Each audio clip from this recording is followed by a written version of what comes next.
How to recover deleted Telegram videos.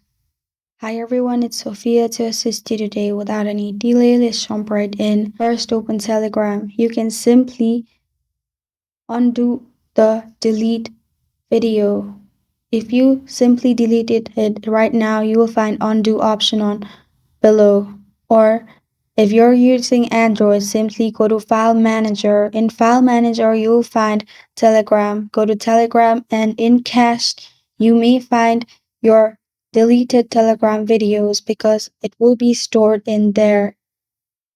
Simply you'll find Cached, go to Cached, and go to Telegram, and simply restore the video. This is how to recover deleted Telegram videos.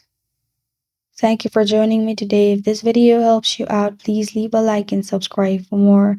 Got a question or want to suggest a topic? Comment below. I'm Sophia signing off. Until next time.